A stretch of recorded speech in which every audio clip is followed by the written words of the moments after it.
What is up, everybody? And Heart here, and welcome back to Cipher Secret. Today we will be reading Chapter 23, Royal Disasters, Part 2.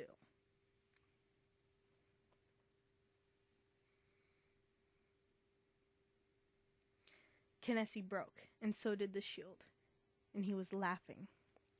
It's not like somebody would laugh in real life, Daniel thought, gulping. He sounds like a madman who has just entered an asylum, and he was right. Kinessi was not laughing like a normal person when somebody told a joke. He was laughing of madness, pure madness that consumed his very soul and broke their shield. And suddenly Dipper realized something. Lucifer was leading them to insanity. Azaf and Daniel also seemed to have realized the same thing. Bill and Beatrice visibly tensed up and seemed to be ready to attack the demon lord if they needed to. Rebellious? Kinessi said between giggles, like a child who had just been told a very funny joke. Are you fucking kidding me, Lucifer? I've done everything that you've wanted. I've practiced combat skills, I've practiced politics, and I've been submissive and obedient. And you dare call me and my siblings rebellious? Oh, how great of you to label us for your will. You must feel great about yourself, Daddy. The pink-themed demon sneered just as the barrier cracked even more. The apprentices, minus Dana, who was unconscious, slowly started walking to the middle of the barrier, trying to protect themselves in case of the shield breaking, which they guessed would be very soon. That old man is making a fool of himself again. That was a phrase that echoed through Dipper's head, but he knew very well that it wasn't his subconscious. He knew who it was. He didn't want to know. He refused to acknowledge that. It was it, the creature from his nightmares, the creature he had made a deal with.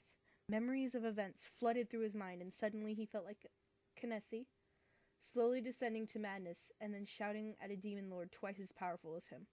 However, when Lucifer looked directly at him, Dipper's blood ran cold.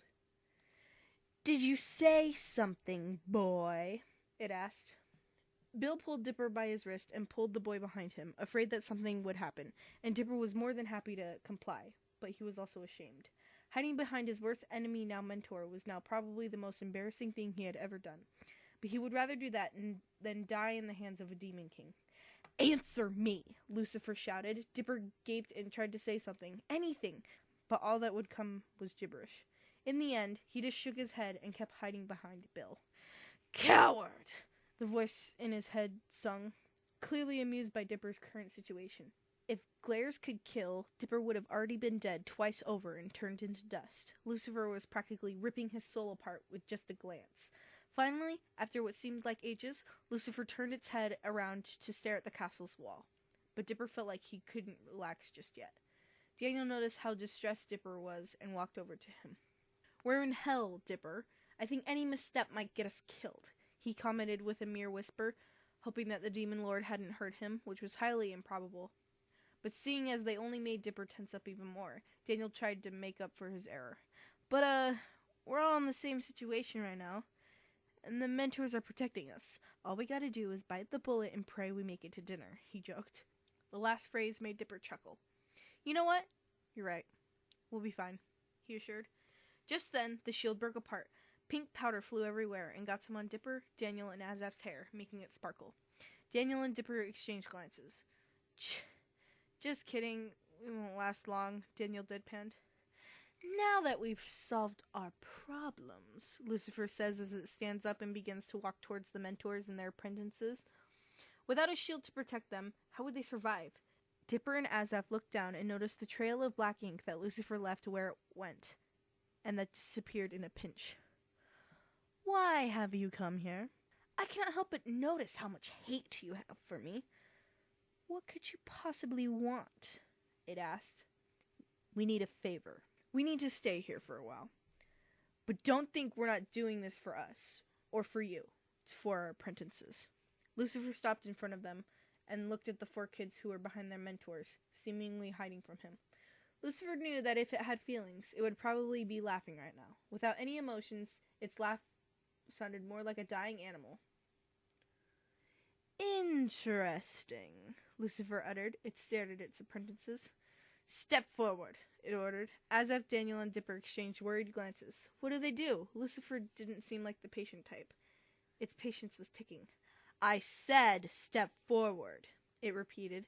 Its voice reverberated through the room and peeked through the apprentice's ears like millions of knives, forcing them to wince visibly.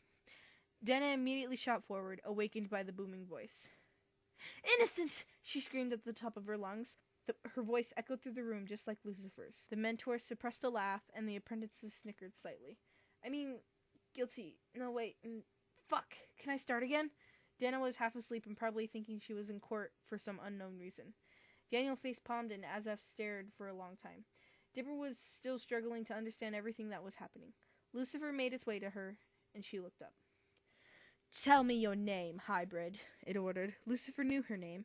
It knew almost everything, as a matter of fact, but he wanted to test the apprentice's limits and challenge them mentally. Dana rubbed her eyes and yawned. She wasn't ready for questions yet, but that wasn't really hard to think about.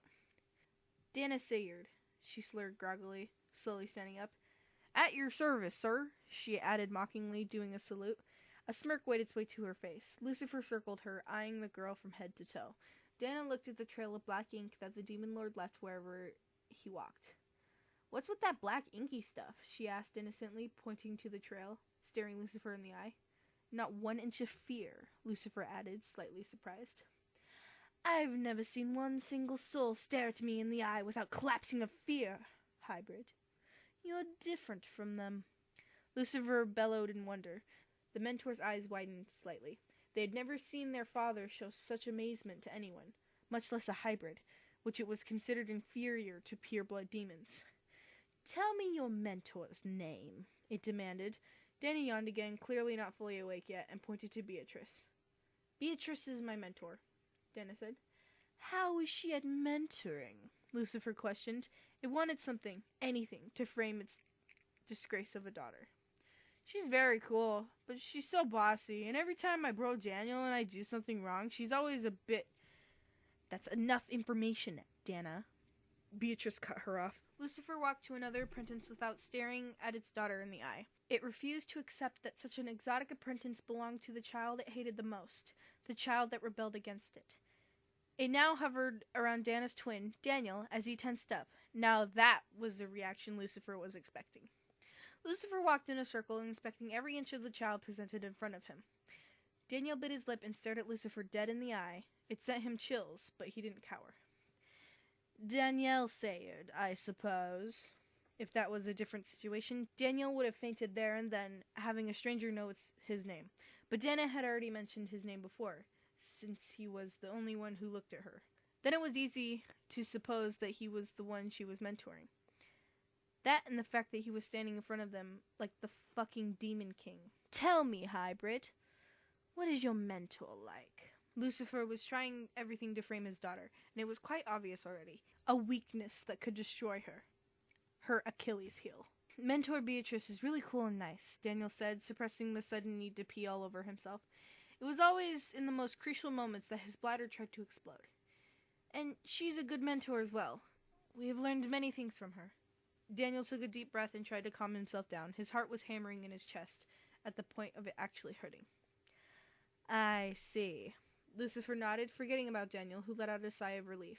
It headed towards Azaf, who managed to keep his cool quite well, better than Kinesi thought he would. It eyed the boy as well, from the hair color to body build. The boy seemed like an average kid, but the demon lord felt a small sparkle of hope in this one. His glare relaxed as he didn't seem nervous.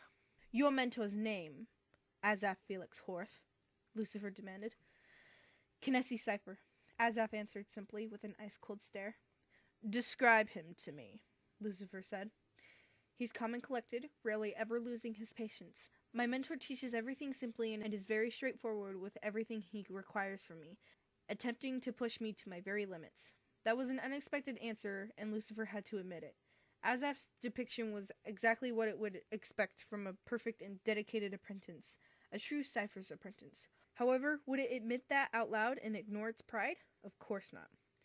Understandable, it grunted before walking towards the last apprentice, Dipper Pines, the child of his youngest and most rebellious spawn, Billis Cipher. The boy stiffened completely as Lucifer approached him, and it could already smell the fear in the air, which pleased it a lot. However, it could also fear something else. Sheer power. Could this hybrid be so powerful to the point where Lucifer could smell such power? And then it decided, for that child, it would do something different. Mason Pines, Lucifer uttered behind Dipper, while he did not dare to move an inch. I want you to do something different for me. Dipper paled. What is it, sir? He asked carefully. Getting in the Demon's King bad side wasn't a good idea. Lucifer paused for a few seconds before stomping on the floor loudly. The room changed completely, like an optical illusion, leaving the mentors and apprentices confused. They were now in a clear area, like a clearing in a forest in the middle of a scorching day, and Lucifer teleported itself to before Dipper, who took a step back. It stared the 12-year-old hybrid in the eye. You shall fight me.